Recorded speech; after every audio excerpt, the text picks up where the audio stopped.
Welcome to COVID Talks, brought to you by the Kidney Warrior Foundation. Yes, supported by Biocon Biologics.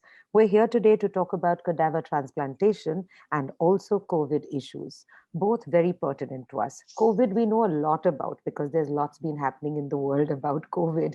You know, whether you sit in Delhi, Bombay, Bangalore, Kolkata, Kochi, or even Hyderabad, but of course, and the rest of the world.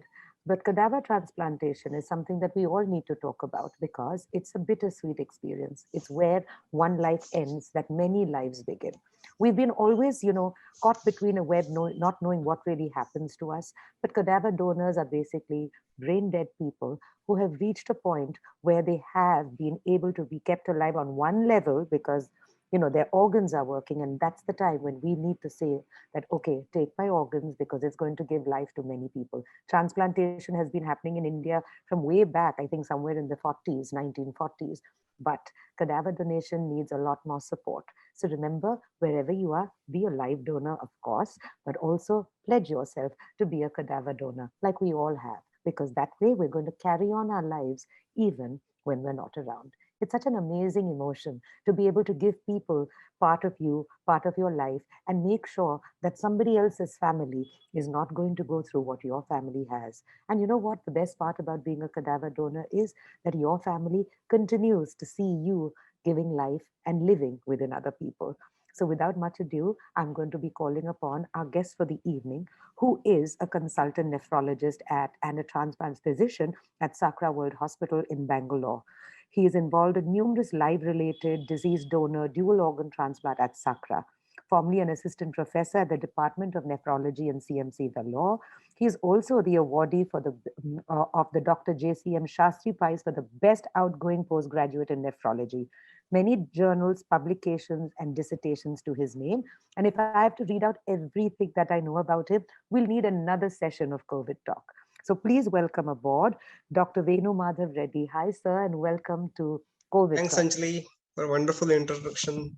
And I'm not sure whether I deserve that much or not. Okay, thanks. Good evening, everybody. Yes. So, sir, today we thought that we would start by just letting everybody know how we're going to proceed.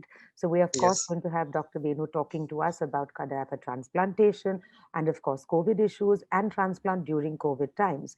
After which, we already have a set of questions that have been sent to us, which we will talk about. When we're reaching the last question, I will be saying it's the last question, and that's when all of you can start posting.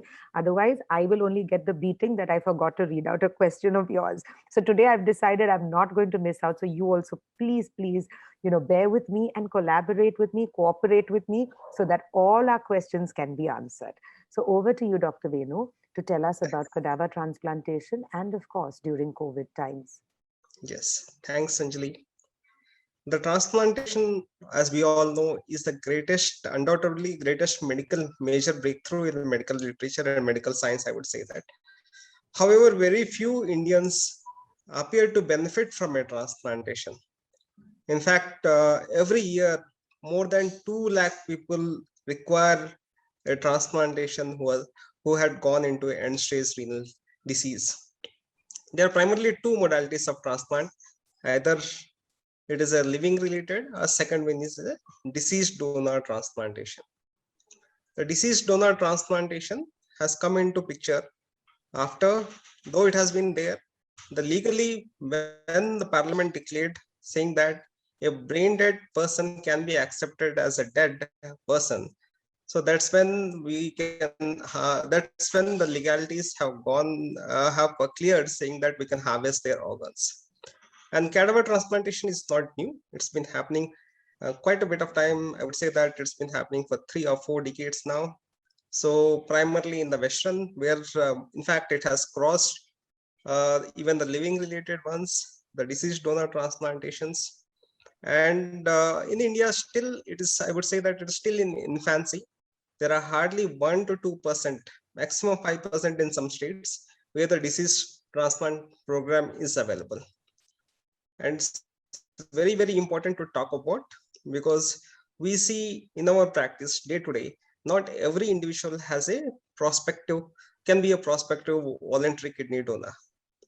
So there are lots of family wherein they get affected, they get affected by the kidney disease, wherein neither the parents and neither near relatives are available to donate a kidney for them. In fact, cadaver transplant can be a boon to them. And regarding the outcomes, everybody is worried about the outcomes, whether living is good or a cadaver is good. In fact, as the time has progressed, I would say that even the results for a cadaver transplantation are matching the living related, because improvement in the harvesting technique, there is an improvement in the logistics, how the organs are transported, that is making a huge and tremendous difference in the clinical outcome as well. So, and this cadaver transplant is here to stay. And I believe that maybe another 1 or 2 decades down the line, the percentage will increase drastically what we are seeing right now. So, Dr. Venu, I'd like to ask you, see, because we come from a country which has got so many different cultures and religions and all of that, I'm sure you have faced this question with cadaver donors, is that, what will happen if we become a cadaver donor in this life? What will happen to us in the next life? I've seen a Yes, lot of people ask me those questions. Then, of course, is a frozen biopsy, is it going to be okay for us? How do we know that it's going to last? What are the outcomes? As you say, it has become better because, of course, the harvesting techniques are better, the modes of transportation are better, and things like that. Cadaver donation has been, as you said, put into a law from 1994, and it has been going. But there has been a slump sometimes. So yes, how do we come to a point? I believe the only way that we can come to a point of, moving this donation program ahead yes, is by all of us pledging ourselves to be cadaver donors at one point. yes, But is there anything that you could tell people about why they should do it? Because there's an economic, there's an emotional yes, side to this as well, right? yes, yes. So those who are, in fact, I would say that a person, this is what my boss used to say, a kidney disease within the family, and not only affects the individual, affects the immediate family, and starts affecting the extended family as well. So those who have seen the plight, I would say that nearly of that family will understand that organ donation becomes very, very important. And the happiness it brings about to the people, the joy it brings about to the people in that particular family, and how they go upon their daily activities, go to their job, have kids. It is like completely their life almost complete. It is a near complete, I would say that. It's not a complete, but it's near complete. They achieve their important milestones in the life, see their children grow, become educated. It's really worth it. You see that once you see that. And if that understanding comes to every person, then it becomes far more easier. In fact, the public awareness is the one which has, I would say that, translated into more number of donations, especially in a country like Spain, which is considered to be a world leader in deceased donations. In fact, and it has happened not through any other technique or not through the law or opt-in or opt-out. It is primarily because of the increased public awareness. I would say that that's very, very important, and that's what is going to make all the difference. So, doctor, when we are talking about, cadaver donations and things like that, as it is, it's difficult, right? Yes, As it is, it's difficult to convince people. Now, during COVID times, it's become even more difficult because many yes, people say that transplant is not happening right now. We shouldn't because yes, your exposure to hospitals. But a yes, few weeks ago, we had COVID talks and we had Dr. Anand Banerjee from Kolkata. And he said, yes, actually, this situation is perfect for transplant because anyway, you have to stay at home, anyway, you have to isolate, anyway, you have to wear your mask. So, transplantation through cadaver donors during COVID times, what do you have to say about that? So, in fact, to be honest with you, we were in fact discouraging in fact, it is completely opposite approach we had, like world over. I would say that we were asking, saying that even in fact, for a normally very, very few people, especially in the second wave, the last thing which came into their mind is to donate. As such, there was so much sorrow around us, especially the areas where there was a lot of like places in Bangalore. So all the ICUs were crowded. It's very, very difficult for a person to ask for a donation at that moment of time. because there is practically, it is very, I would say that impossible to ask for a donation. Moreover, logistically also, we were facing a huge challenge wherein it was difficult to prevent the transmission within the hospital itself to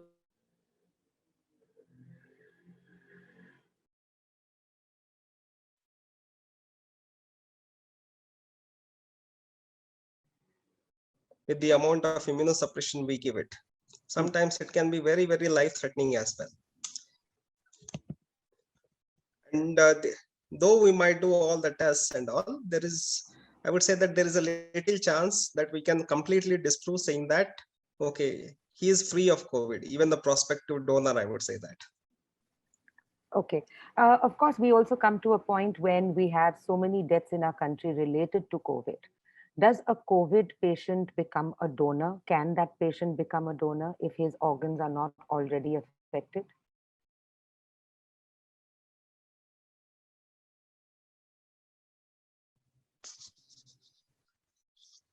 Sorry, madam, I couldn't get you. No, I said as it is, it's difficult during COVID time. So suppose something happens to a potential donor, a cadaver donor. I mean, Yes. has become a brain dead person because he has got COVID, all right? Yes. And his organs are not yet affected by the COVID. Is he a potential Okay. donor or not at all? Okay. So we have not considered them to be a prospective donors All right. I think, for a doctor, COVID. Yeah, so we have not, in fact, considered him.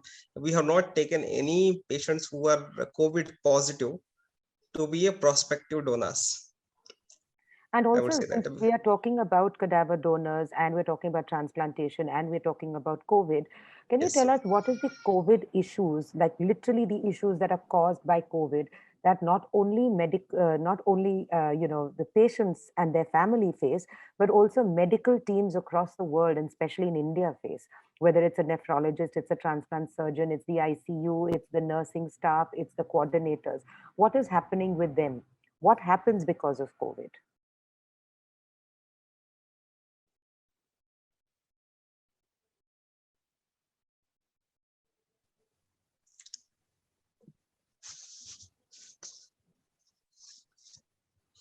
Were you able to hear me right now? Yeah, partly I got the question. I would say that the question was with respect to the healthcare personnel, what they faced Yes, regarding that. yes. So it was, I would say that more than the physical, it is the psychological effect with so many, because the disease was taking its own course, especially the second wave of infections, which everybody faced through. And there were so many lives which are lost, and hardly there were any effective medications. It has definitely taken toll.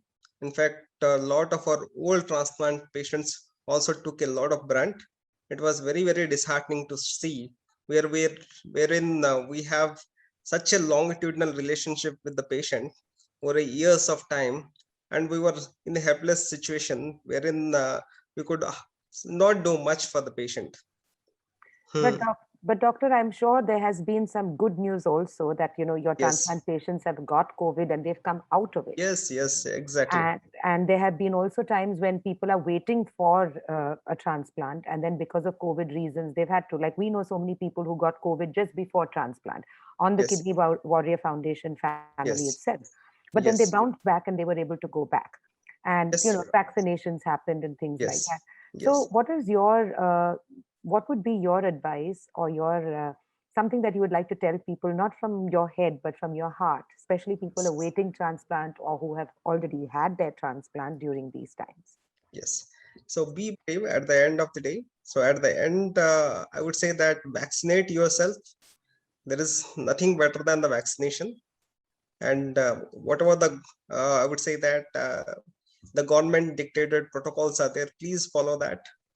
And third important thing is the mental thing. If you have a mental strength, you can overcome everything, I would say that. And trust your doctor, trust in your medical facilities. So I would say that definitely they should do well, and the people have done very well as well. All right. So now, actually, we start for everybody who's with us on Facebook. Thank you for being here. You always make us feel that our job is worthwhile, but it's not really a job. It's because we care.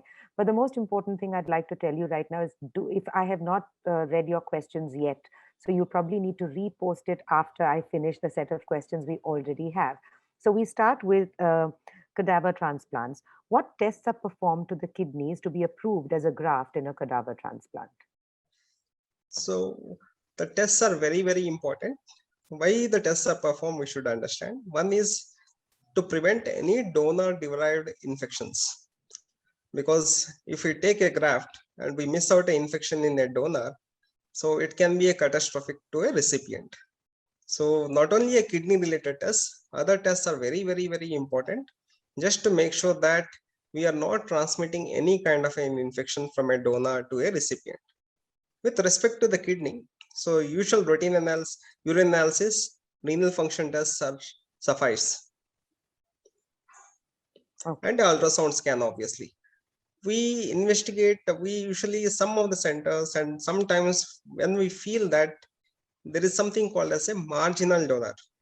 So wherein the patient or prospective donor is of advanced age, might be suffering from comorbidities like diabetes, long-standing blood pressure, and if we find that there is a marginal elevation in the serum creatinine, in that situation, we might take a renal biopsy or implant biopsy, we call it as, just before implanting the kidney, just to prognosticate a person, saying that how far the creatinine will come down post-transplant itself, so that it gives us an idea. So these are the usual tests. The usual tests are very, very routine in nature. The primary concentration for any kind of a physician or a person who is counseling the patient's family is to make sure that one is he is eligible to be called as a brain dead, and second thing, he should not have any kind of an infection which he can give it to the prospective recipient, so that we should not endanger the recipient's life. The second question we have is, are we taking kidneys from HIV cadaver donors, and is that a possibility? Yes, why not? There is a committee which usually takes a call whether the HIV donors can be taken or not. For a recipient, it's very, very important. Those kind of kidneys are given to only patients who are HIV positive recipients. The recipient should also be HIV positive. So it cannot be given to somebody who does not have HIV? No. All right. So it cannot be given. And even if in a patient with a HIV, not all HIV recipients are eligible.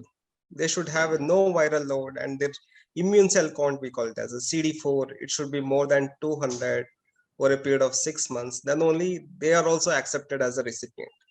Oh, so in this situation, both the donor and the recipient have to have certain... Yes, they should be positive. Then only we accept it. All right. It is never given to a person who is negative completely. So for whoever asked that question, because I got it on a PDF file, please remember HIV donations do happen, but mostly it goes to HIV positive people who have got certain markings which have to be medically decided. And that's how it happens. And now we go on to our next question, which is, are any tests done to check the kidney for underlying kidney diseases in a cadaver kidney? Yes, in a cadaver kidney. So if we find that there is a kind of a positive family history, so before we take it, like I was mentioning it to you, sometimes the usual tests are very, very routine in nature, like any kind of it. And kidney test, like a serum creatinine, is a, I would say that, very, very good marker. It is in fact a oldest biochemical test, and it has been standardized to such an extent we get an accurate value wherever we do it. That is the importance of a serum creatinine. That gives us whole lot of information, even for a prospective cadaver donor. Apart from this usual routine analysis, like was mentioning it to you, only in case of special circumstances, we might take a biopsy when we find that, okay, the disease, the patient or family history of a kidney disease, or we suspect that, okay, the kidneys I would say that it is a marginal kidney, whether there is a dilemma saying that whether to accept or not, whether it after we implant it, whether there is going to be a real benefit to the recipient. If doubts are there, then in that special situation we might take a biopsy. Otherwise, the routine tests will do.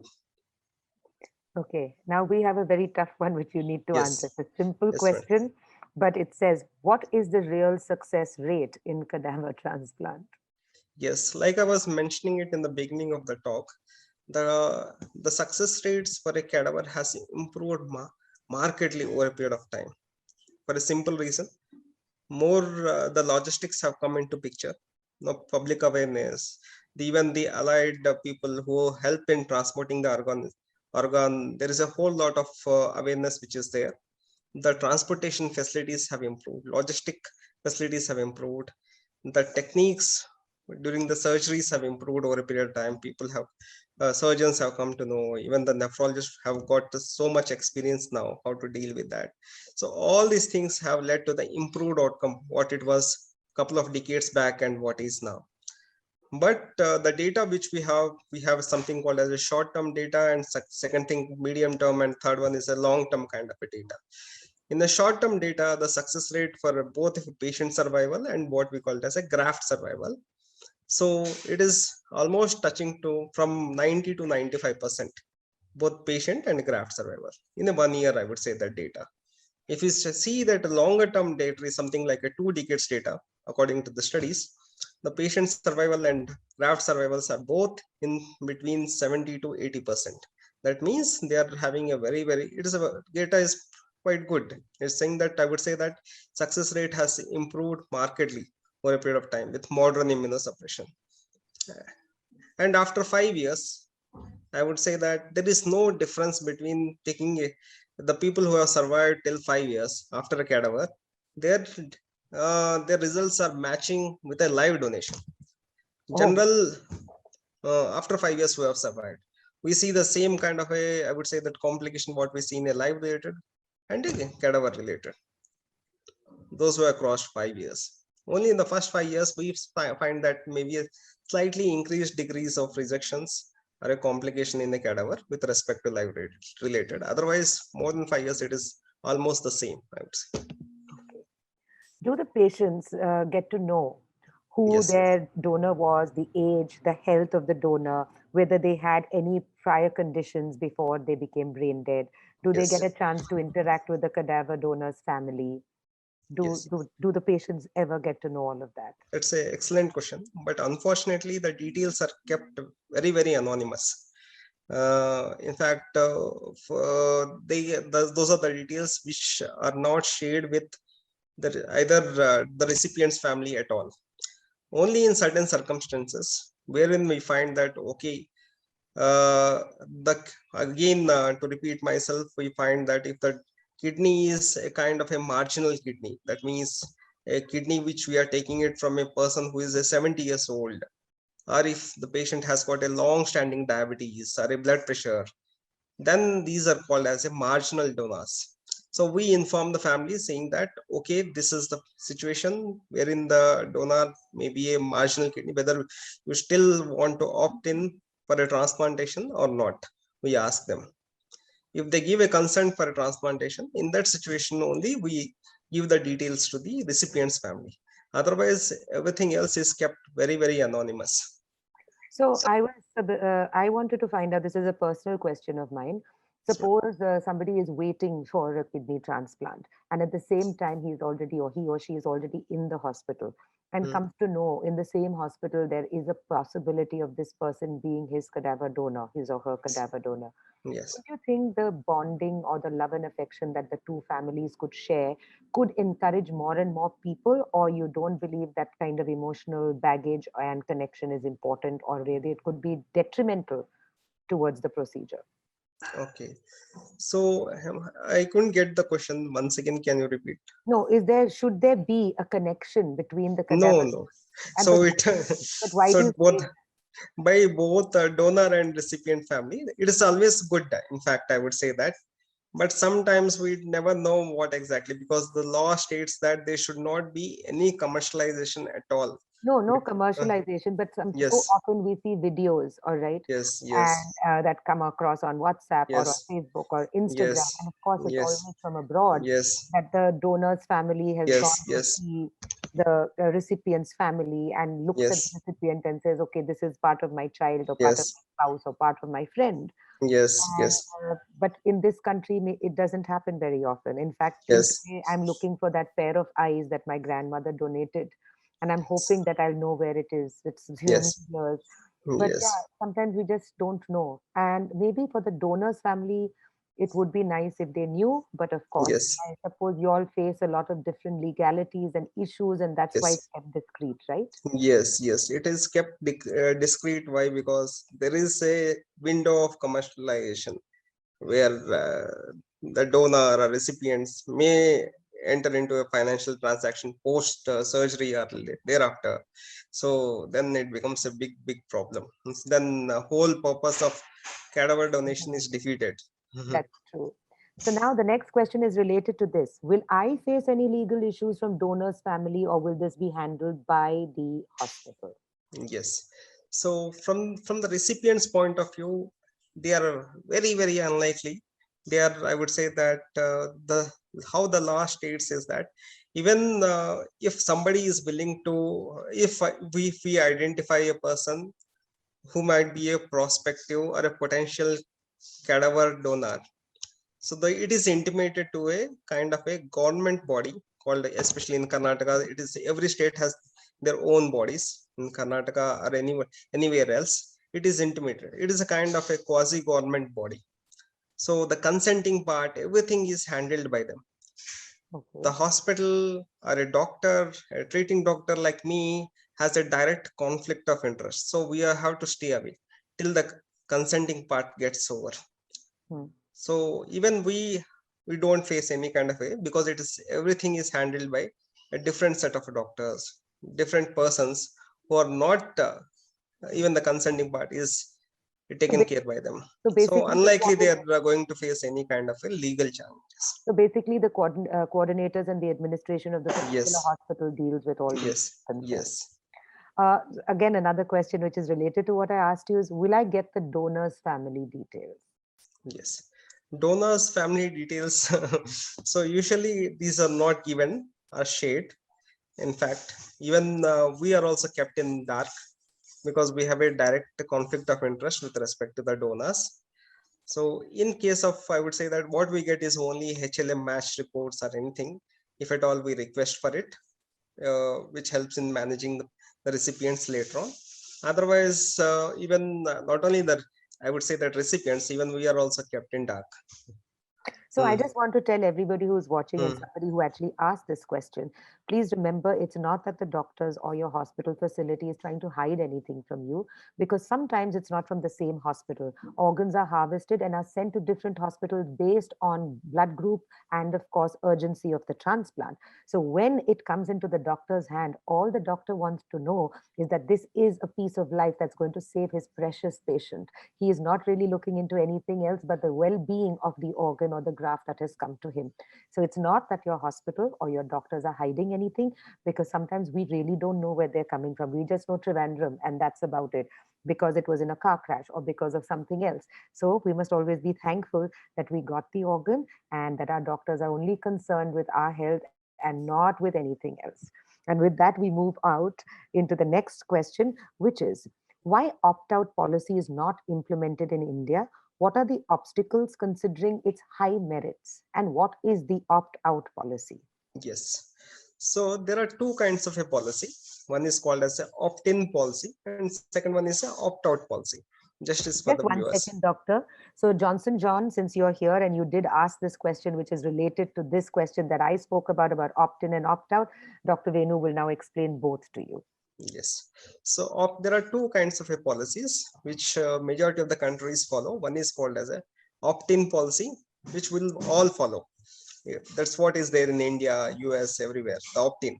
That means we are actively registering ourselves to become a organ donor. Those are called as a opt-in policy. Second one is opt-out policy. Opt-out policy, that means by default we are all organ donors unless we express a wish before death saying that I don't want to donate the organs. So that is called as a opt-out policy. In fact, that is a very good policy, I would say. And in fact, it is very, very popular in some of the European countries like Spain, I would say that. So a lot of governments have enacted by law the opt-out policy. But there is a flip side to that opt-out policy as well. One is something like, I would say that even in Spain, I would say, take it as an example, which is considered to be a pioneer in the case of a deceased donor transplant.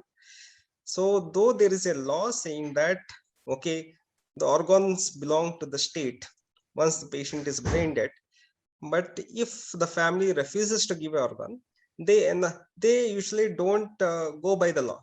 We have to, in fact, it's very, I would say that it's not good, wherein already the patient's family is undergoing so much agony, and we try to enact a law saying that no, by law the organs belong to a donor, you need to give us. So that is the reason why, even though the law has been passed, they usually don't go by that law 100%.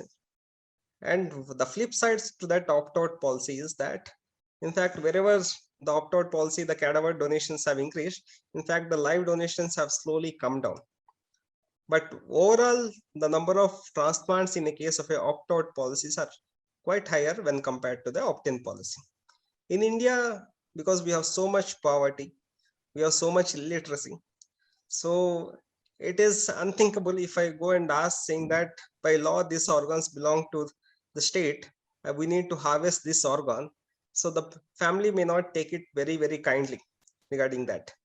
Those who are undergoing such an emotional trauma, and that too they find it very difficult, because the patient would not have expressed this wish saying that I want to become a organ donor. That is not there, because it is like somebody has taken it for granted saying that you have already expressed your wish.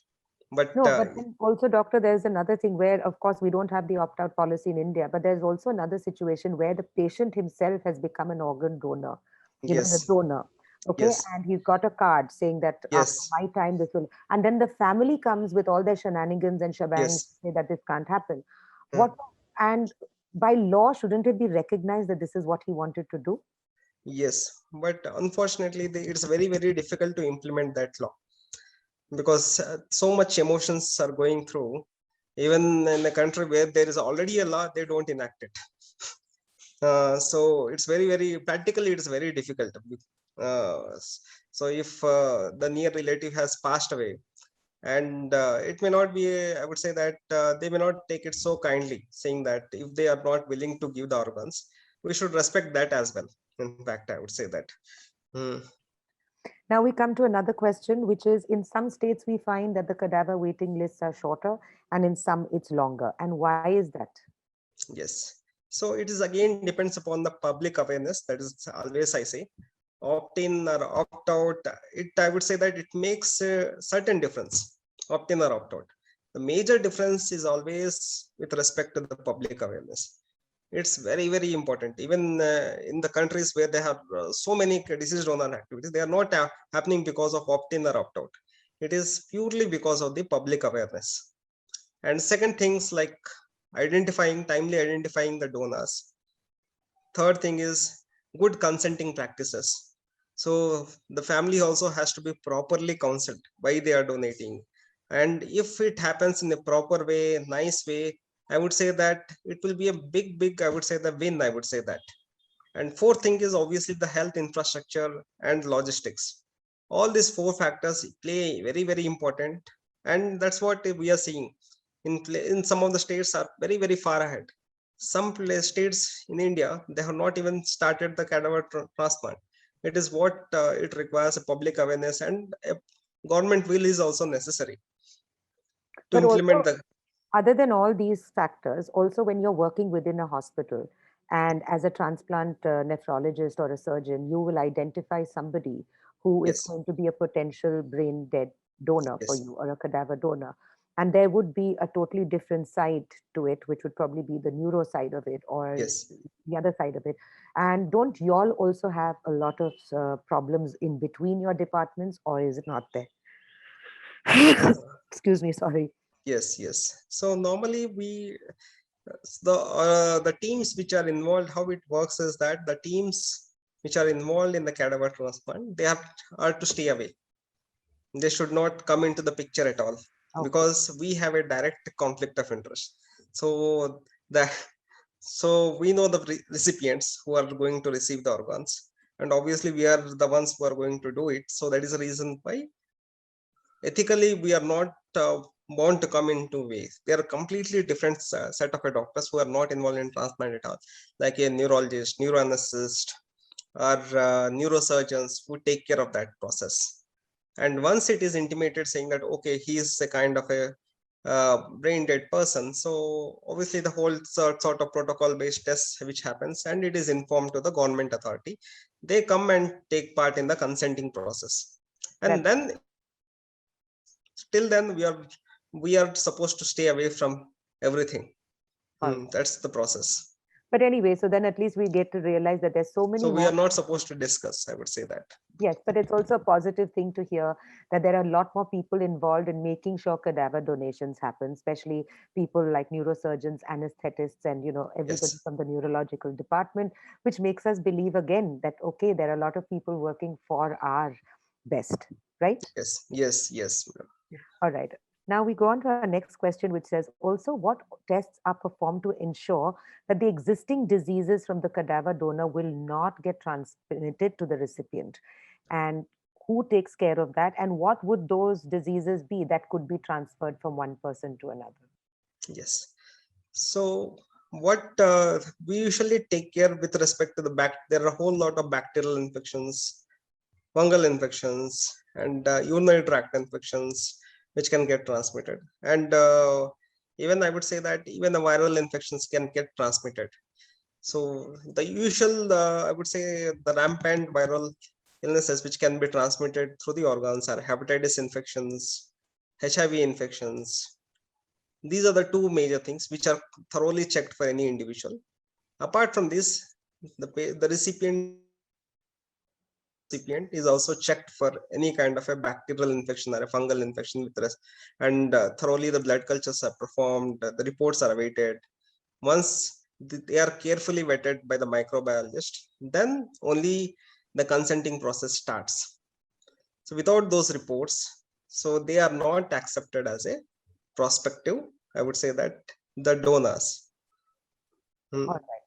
So please remember that if you are going to be getting a cadaver donor, you don't really need to be worried about anything because your doctor is going to make sure that everything is perfect, or rather the new perfect, till it reaches you. Because they would be doing so many tests, everything is checked, and you're not going to be getting a raw deal. Because the best deal in life, of course, is to get life. So please remember, all the doctors are working there. And of course, Kidney Warriors Foundation is also around to make sure that you get connected more and more to get more awareness. So first of all, a big thank you to Dr. Venu for making us understand so many things. And we still have few more questions coming up for you. How will they do a detailed cross-match study in a case of cadaver transplants? Yes. So the cross-match study, there's what you call as a tissue cross-match.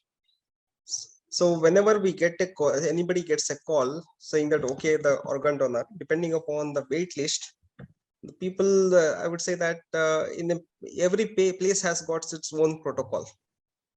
In a place like in our state, I would say that. So the first 5 people are sent to a cross-match facility. Blood is drawn and the recipient's blood is also drawn and the cross-match is done. There are different kinds of a cross-match. The standard cross-matches are done and these are interpreted. So if the first person, say in the waiting list, is positive, then obviously the second person is given a preference if he is negative. So the organ goes to a person which I would say that it is thoroughly matched. We don't want the organ to go waste, and that is the main idea, whole and soul. So the first 4 or 5 people are usually called in, and the cross match testing is done. If it is compatible, then only it is given. If the first person's tissue is compatible, obviously he gets it. Otherwise, the next person. Okay. We get another question which says, few months back, I was called to a hospital. They conducted all tests costing about 5,000 rupees in the night. And in the morning, the donor family refused. Now, how can patients be saved from such expenses?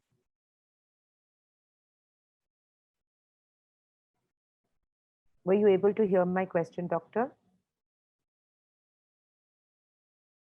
Dr. Venu? Uh, Sorry, madam, I got only half of the Yeah, question. I The know. donor family No, refused. I will say. Hmm.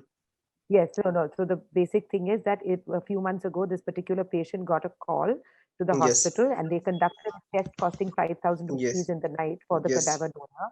And in the morning, the donor family refused. refused. So now Yes, that money is, so the money is already gone out of their pockets. How can we yes, actually deal with this situation and not have to pay for these expenses?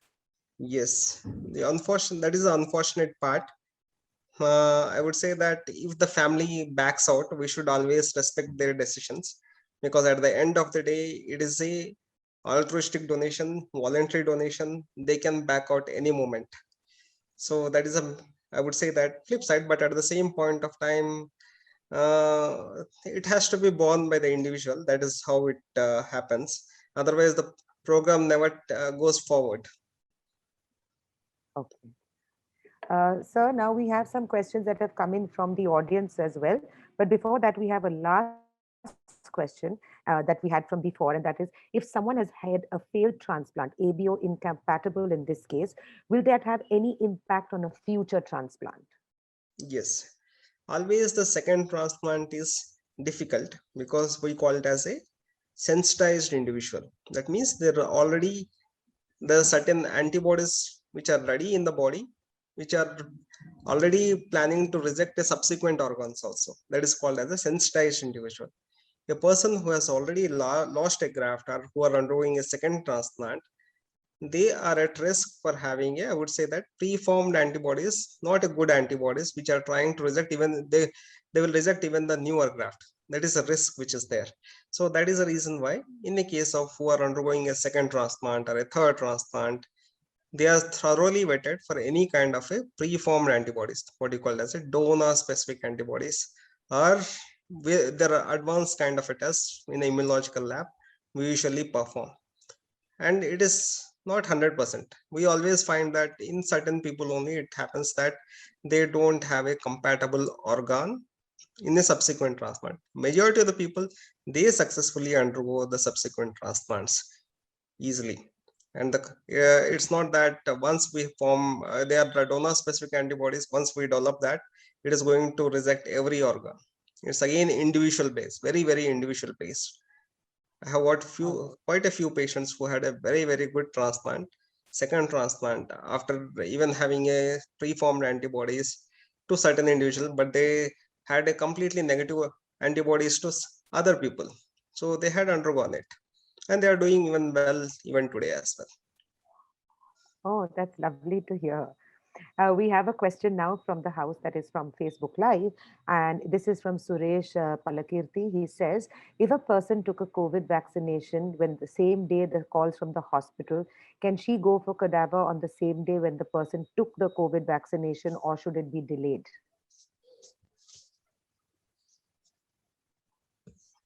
Uh, Did you hear my question, doctor? no, No. So madam. basically, No, no. doctor Suresh Palakirti says that suppose he's got his vaccination today, and on the Yes, same day he gets a call from the hospital asking for saying that you have to be in the hospital for a cadaver donation because you're ready to get your transplant. yes, Will he be able to take the do the transplant the day he gets his yes, vaccination, or will it be delayed? yes. So if the cross match is negative, he should always go ahead and with I would say that there is a marginal risk, I would say, of having a antibodies or cross match becoming positive, but it is all theoretical. He should always take that call and go ahead for a cross match, even Even on if the day he of has vaccination. Yes, Okay, even even if he on the had day of a vaccination.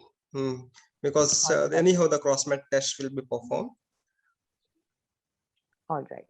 Now we have another question, which is a very pertinent question because not many people know when the laws have changed. Like some people say 2016, some people say differently. But Tripti Sakuja asks, can we register different hospitals or only one? And how long does it take? And before we could also register at different states. So now what is the law for cadaver registrations?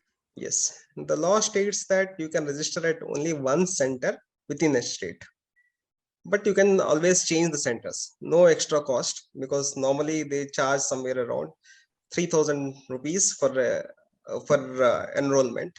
but you can, that is a one-time enrollment fee. Otherwise, you can change centers any n number of times, but you can be at only one center at one particular time. So in between the centers can be allowed. Say you can change between from Mysore, Bangalore, anywhere within the Bangalore, different kind of in hospitals, but you cannot register in two places. Okay. That is where. If you are registered in Karnataka, obviously you can have you can in fact register in other states as well. You can register in Tamil Nadu and all, but there is no, I would say that cap on that. But within the state, it has to be registered only in one place. All right. We have a question from Divert Rambia. Sir, my 3 transplants have failed. Second one failed after 21 years. Is the 4th transplant possible? I'm a 42-year-old male. Yes. So only thing is, if the cross match test is negative, definitely it is a positive, possible. The Okay. 4 transplant itself. So, but with each transplantation, you are at more risk for any subsequent kind of an infection because the cumulative immunosuppression, because you would have received so much high degree of immunosuppression, you are at risk for developing a, I would say that subsequent infection. Sometimes they can be a very life threatening. And second thing is, like I was mentioning it, previous transplants predisposes an individual for more rejection in the subsequent transplant. If those two risks are taken care of, good cross-match facility is available. If the tests are negative, then you can go ahead. It happens quite frequently in, I would say that, Western world. But in India, having people undergoing 4 transplant, I would say that very few.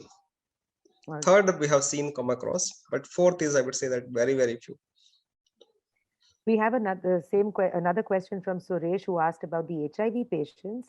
And who asked about the vaccinations. He's asked another question, which is, Doc, as you explained for the HIV positive patient, does it also imply for HCV patients as well, positive patients? Yes. Even exactly. In fact, if it applies to the HIV, definitely it is a lot more easier for HCV also. But only two things should be taken care of in the case of HCV patients. One is the virus should be negative in a case of HCV patients.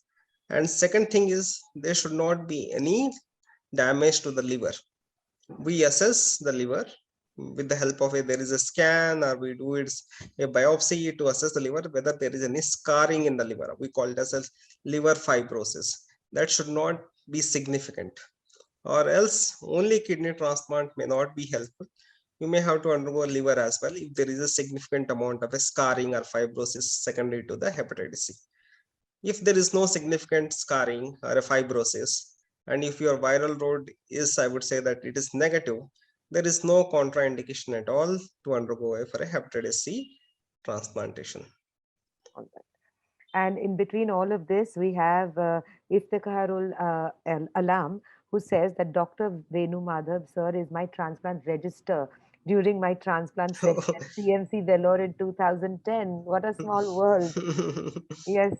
Iftikharul Alam, doctor is very happy to see you here. I think you should say a few words to him, sir.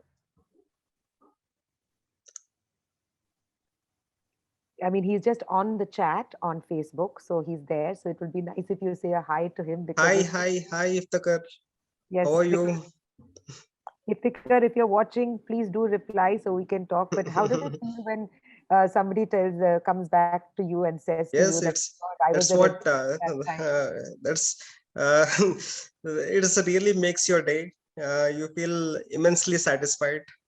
That's the reason why you have taken this profession in first place. It is, you are reminded of that, I would say that, and it gives us a motivation and zeal to work forward.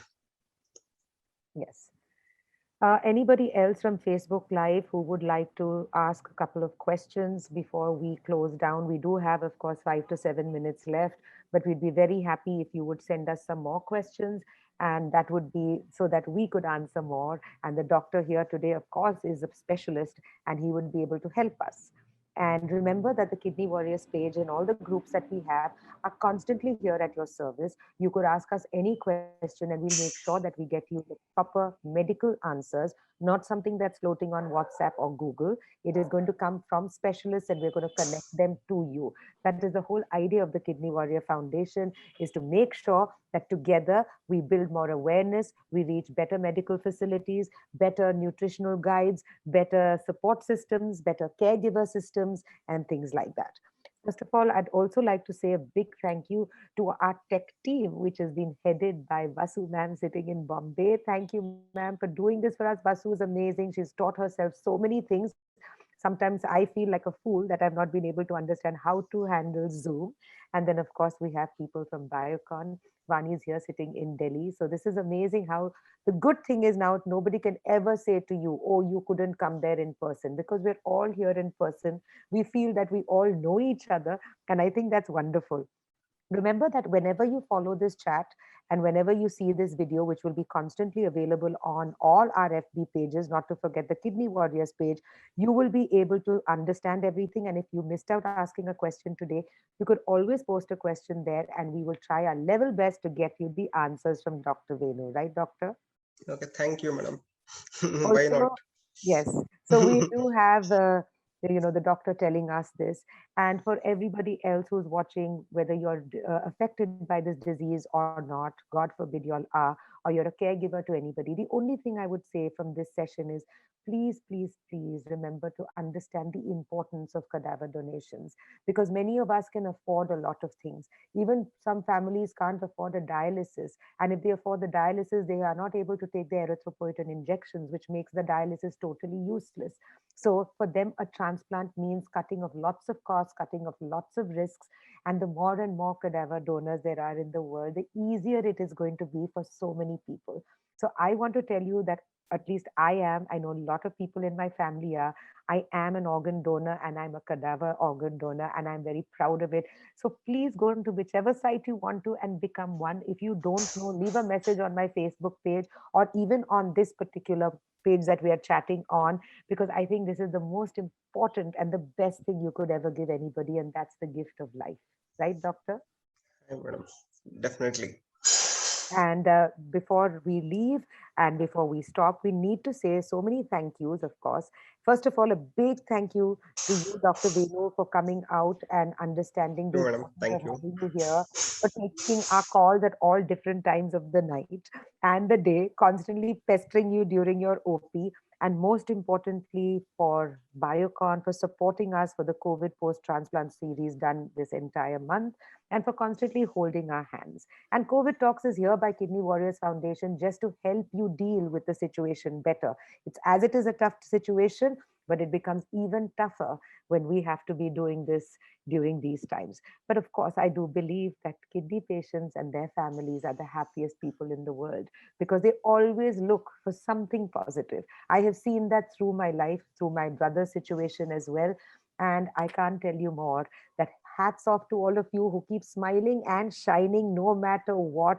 Hats off to the caregivers, the transplant recipients, the donors, and of course, people undergoing dialysis, all the technicians, frontline workers, for the amazing work you'll do to make life easier for everybody. Because without you, this world would be a darker and sadder place. Right, Dr. Venu, do you agree? Yes, madam. Why not? Yes. So remember, this is something that you need to do is become an organ donor today, because I think that is the most important thing. I hope that all the work that we do for the opt-out policy in India is going to come. And thank you all for watching. And please remember, we're going to be back very, very soon. Watch out for more details on our Kidney Warriors Foundation page, which will tell you every session that we have. In case you've missed it out, remember it will be up on YouTube. It will also be up on all our individual pages and also on the Kidney Warriors page. Thank you so much. All of you, remember to stay safe. Remember to wear your mask. Remember to sanitize. Keep social distancing as much as you can, because all I'm trying to say is if you take a step backward, maybe somebody can step forward who've not seen their parents, their loved ones for over 1.5 years. So opt out also of going out and doing things that are going to put you and families at large at risk. And doctor, stay safe, because you're very important to us. Thank Thank you. you for Thank the you, work madam. that you do. And thank you for your team. And thank you to all the work that you do and the support you extend to all of us. So may you also be blessed by God. Stay safe, keep your family Thank you. safe, and always be on our side as well. Yes, thank you. And for the rest of you, thank you for being with us. Good night, Shabba Khair, Shubhratri, Khudafiz, and have a wonderful, wonderful few left days of July. And may August lead you in the August company of good health, happiness, and brighter times. Thank you once again. Namaste. Namaste.